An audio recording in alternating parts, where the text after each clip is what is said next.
you're in a room with McLean, Sproat, and Tong, what would you tell them going into this last week of the year? Control the things that you can control.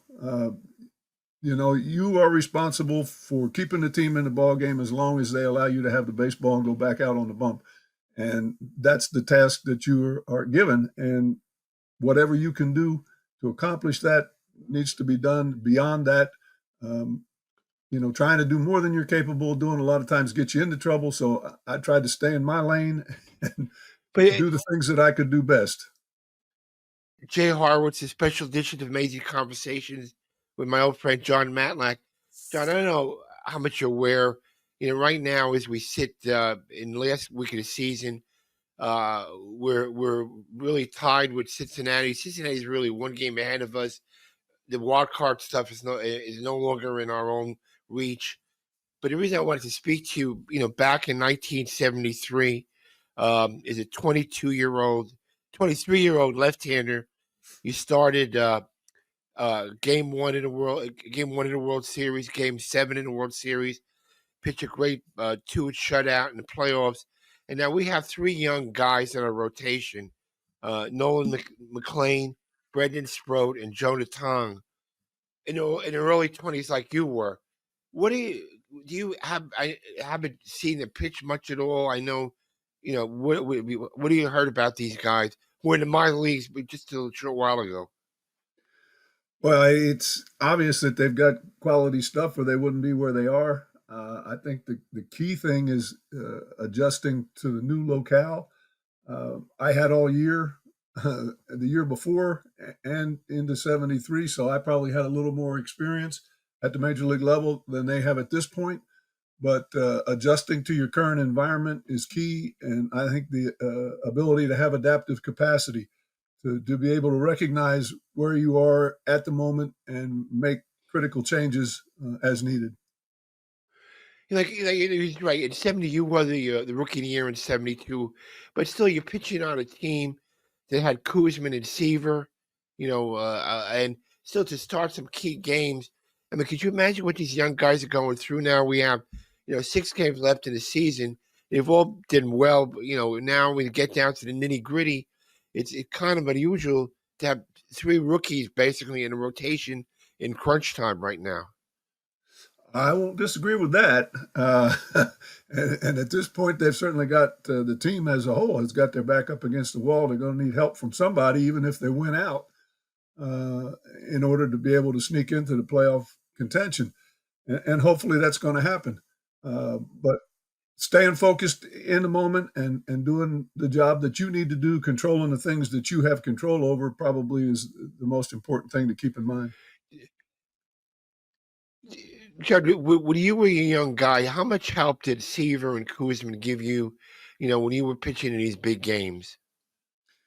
I don't know if it was specific to the big games as much as it was overall. They put me in the locker room right between Tommy and Jerry, so I was in probably the catbird seat, if you will, in terms of gaining knowledge and also being the brunt of some jokes. But they were an immense help. Anything that I had a question about, I could ask either one of them, and a lot of times they would even offer valuable information on their own. Yeah, Johnny, there's a pretty little bit of a comparison between the situation we're in now and your 73 club. Like in mid-September, you guys were like 6 games below 500. I think you went 15-6. You actually clinched the pennant the day after the season was over, if I'm correct, with a doubleheader in Chicago. You played 1 game, but actually the season was over by the time you clinched.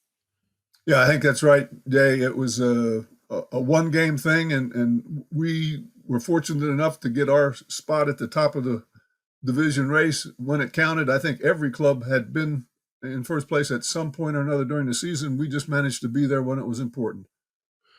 So you pitch in a city. Could you imagine, the intensity's got to even go up right now. We're, in the battle for our lives. Do you remember, like we were expected to be much better. I mean, you guys really came from the bottom up, right? So it's a little bit of a different thing. Like the Mets were X amount of games over 500, and now we're fighting for our lives. But it was a little bit different, right? Because you guys were you battled you to get where you were at the end, right? Yeah, no, we had some scuffles early on, some injuries to some key players, and I think it took possibly the whole season to get healthy and to get situated as a team, if you will, instead of just a group of individuals. And everybody contributed at that point, some way, fashion, or another.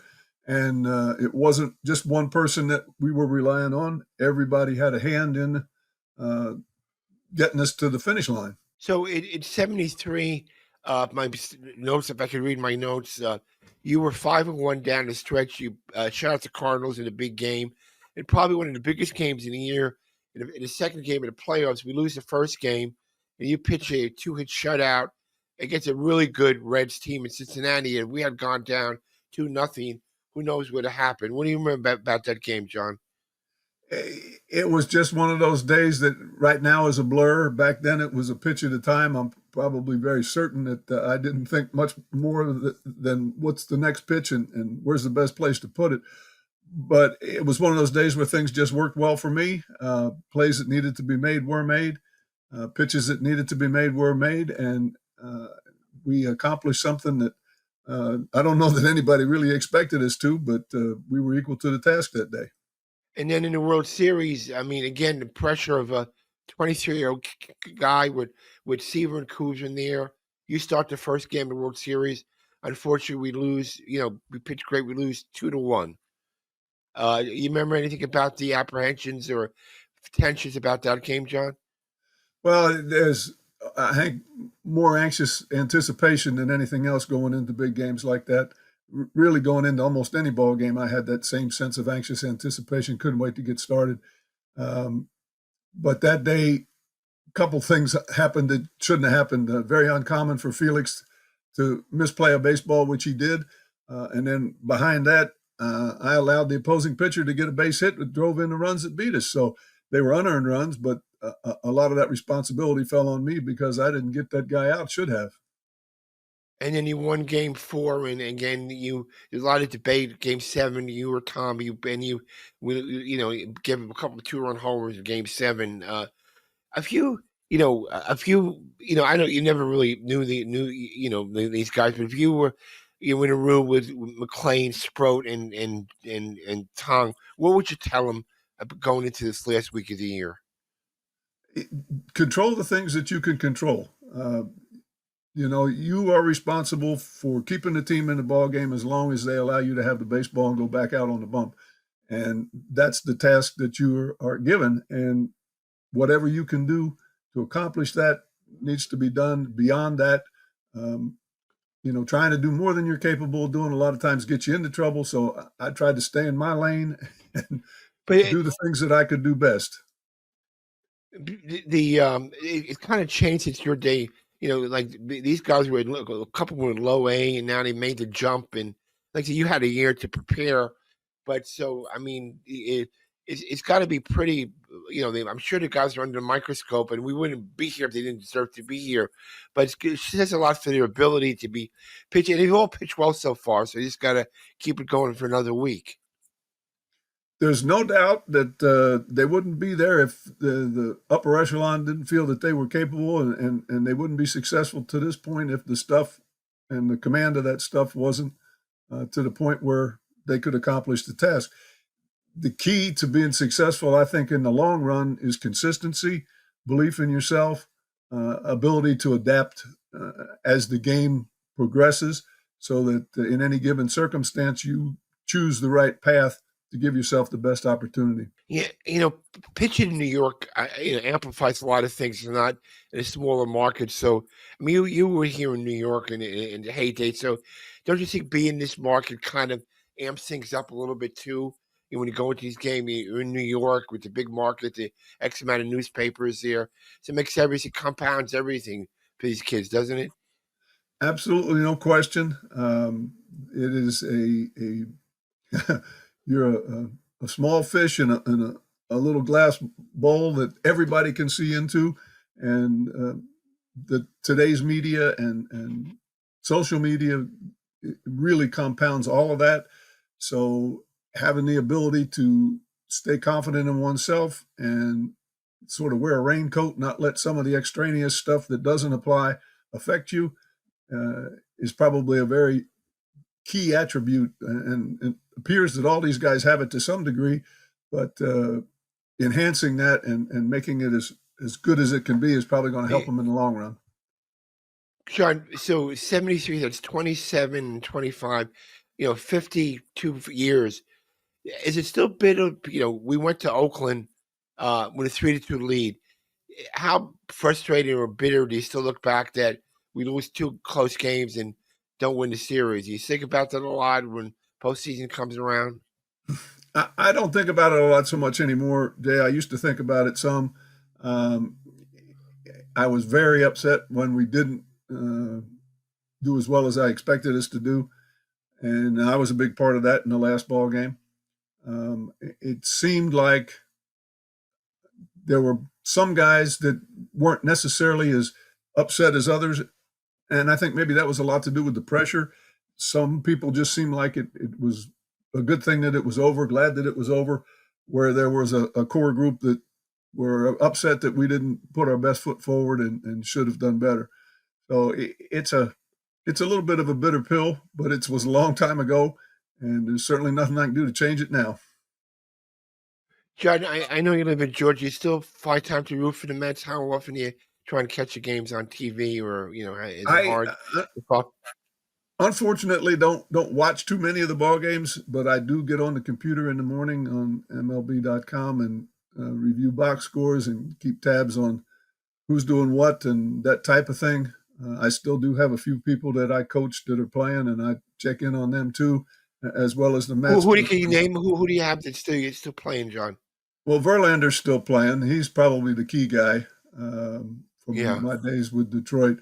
And there's a couple others kicking around, but most of them are gone on to doing what I did for a long time after I played, and that's coach. So um, hopefully they're helping these young guys get better. Yeah, your former Tiger team is kind of in a bind too. I mean, they're kind of magnifying the leads they've lost. I mean, it's got to be tough going through what they're going through. I think they had a 15.5 game lead a little while ago. Now it's down to one game.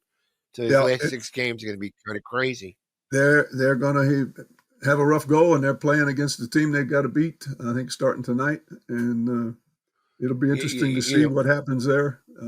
Certainly, they did have a lead that got away from them somehow, but that's a young group of guys, and who knows? Maybe they weren't willing to accept the success that they had achieved, and unfortunately gave it back. We'll just see who the better team is now over the last six games. so what made the 73 team special to fight back and win in the end, and come up with the big wins and, just fall a little bit short winning the World Series. It beat a really good, Cincinnati Red team. I think more than anything else, it was a team effort where everybody got along. There were no uh, single guys that we sort of had to have do well for us to do well. As we came down that last little bit, that stretch, August and September, it seemed like whatever the game needed, somebody stepped up and accomplished the task, whether it was a defensive play, whether it was a base hit, just getting a walk, having base runners on. Um, Somebody different stepped up and did what we needed to put us in a position to win. And that conglomeration of guys all pulling together, I think, is what made it work. And even though Willie Mays was on the tail end of his career, I mean, he made a good contribution in a lot. Cleon always used to tell me, he learned a lot from Willie and how he approached the game, and he was a big factor in the locker room too. No question. Willie was a great guy to have around. He was like my surrogate father.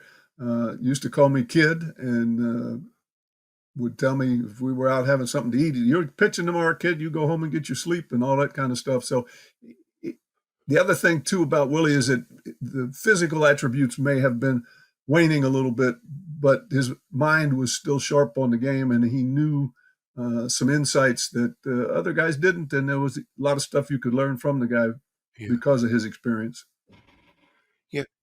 Yeah. Jay had a great career, five years of double figure wins. The big game in Cincinnati, and he pitched well in the World Series. I mean, um, Is there any one particular game, or did you look back on your career, or just the games we talked about? What was the game you got hit in the head with a ball and came back 10 days later to pitch? I was pitching against Atlanta in New York, and it was starting to rain. I had the bases loaded. Marty Perez was hitting, and I threw a 2-2 curveball that I thought he offered at. It was a ball, but I thought he offered at it. And we appealed to the first base ump, and he didn't agree. So the count's now 3-2, and I've got no place to put this guy. And I overthrew a fastball. I lost it on the way to the plate, didn't see it. I hear the bat crack, and probably Now, about 15 feet from my head, I picked the ball up. I was able to get my fingertips up in front of it, hit me just above my left eye, underneath the bill of my cap. It was like somebody set a flash tube off in my head. 10 days later, you were back pitching. Yeah, I had fractured skull. Last question. That would have sent people up for a year, but now you came back and pitched 10 games. I don't think in today's game they would have allowed me to do that, but they did force me to wear a protective band under my hat in case I got hit again. It would sort of diffuse the blow. But I was more worried whether I was going to flinch or blink or something like that. And fortunately, I did not. And so I dismissed it as just an accident because I hadn't seen the baseball and was able to go on and play without any ill effects. Well, Joe, I tell you, I hope our young guys could do what you did back a long time ago and pitch well under pressure. It's going to be a interesting week, and they were thrusted right in the middle of the fire. And I hope they could do. All three guys could do. Nolan, Brandon, and Jonah could do what you did a long time ago, and hopefully we can get back. And once you get into playoffs, anything can happen. We're hoping this week is a lot of good results, so we get back in the playoffs. Well, this is certainly the time to get hot. I wish them all the best. One pitch at a time, one out at a time gets the job done. And we'll keep our fingers crossed that things go well for the Mets. Well, John, as always, thank you for your time. And give me a call if you need anything from me, my friend. My pleasure, Jay. Good talking to you. Thanks, John. Appreciate your time.